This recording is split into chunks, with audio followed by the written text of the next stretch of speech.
नमस्कार दोस्तों, स्वागत है आपका एक बार फिर से भारत समाचार के हमारे इस खास कार्यक्रम में जो आधारित है कानाफूसी, गपशप और चर्चाओं पर। तो चलिए शुरू करते हैं पावर सेंटर।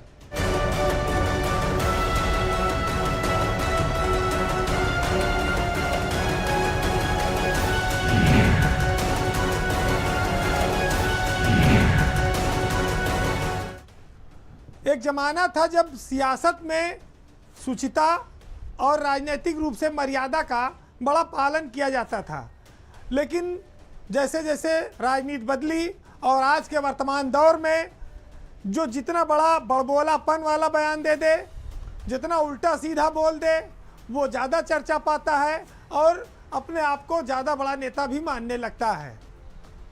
जो लोग संवैधानिक पदों पर बैठे हैं, जब वो ऐसा करते हैं तब इस तरह की खबरें सामने आती हैं। बात आज उत्तर प्रदेश के एक मंत्री के बड़बोलेपन की है।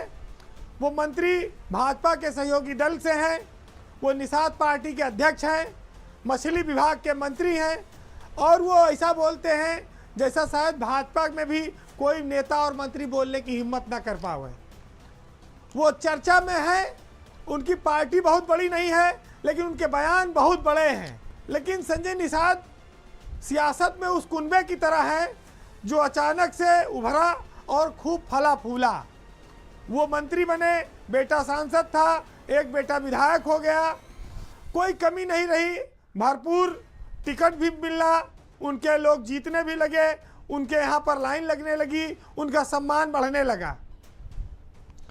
इसी बीच वह अपनी आरती भी उतरवाते हैं क्योंकि वो मछुआ समाज का अपने आप को देवता मानते हैं और दो चार आदमी हाथ पैर दबाने वाले भी उनके घर में हरदम मौजूद रहते हैं। अगर कोई फोटो खींचे तो वो भी उस पर उनको एतराज़ नहीं है। थकावट मिटाने के लिए उन्होंने इस तरह से कुछ इंतजाम कर रखा है कि हाथ पैर दबाने वाले शाम सुबह मौजूद रहें।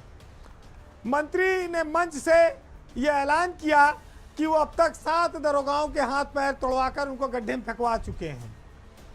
ये कोई मामूली बात नहीं है।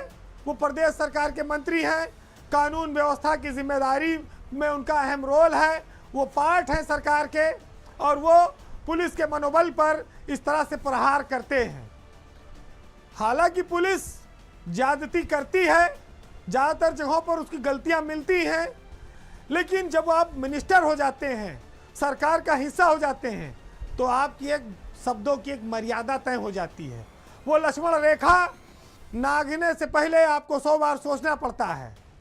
लेकिन संजय निषाद जो बयान देते हैं वो भाजपा पर भी कटाक्ष कर जाते हैं कि साइकिल और पंजा और हाथी वाले सब भाजपा में आके मलाई काट रहे हैं।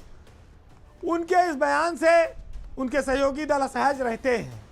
वो भाजपा की कार्यप्रणाली से भी संतुष्ट नहीं है जब से उनके बेटे को लोकसभा चुनाव में हार मिली है। उनका आरोप है कि भाजपा के ही लोगों ने उनको हरवा दिया।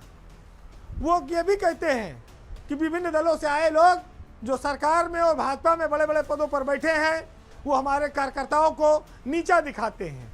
उनका एक और बयान इन दिनों बड़ा चर्चा हो रहा है जो औरंगजेब पर है। वो ये कहते हैं कि तलवार और सलवार वाले दोनों लोग यहाँ से बाहर चले जाएं। वो धर्म विशेष के लोगों पर इस तरह से बेबाक टिप्पणी करते हैं। सियासत में एक बार उनके ऊपर यह आरोप लगा कि वो पैसा लेके टिकट बांटते हैं और काफ़ी वो मीडिया में सुर्खियां बना। लेकिन चूंकि कोएलिशन की सरकार चलाने में, गठबंधन की सरकार चलाने में राजनीतिक दलों की अपनी कुछ मजबूरियां होती हैं, उन्हीं मजबूरियों की वजह से भाजपा संजय निषाद को शायद ढो रही है, लेकिन उनको मर्यादा में रहकर बोलने की रोक नहीं लगा पा रही है। तो भाजपा अपने सहयोगियों को लेकर क्या इतना ज़्यादा दबाव में है कि वो कुछ भी बोले और ये चुपचाप सुनते रहेंगे?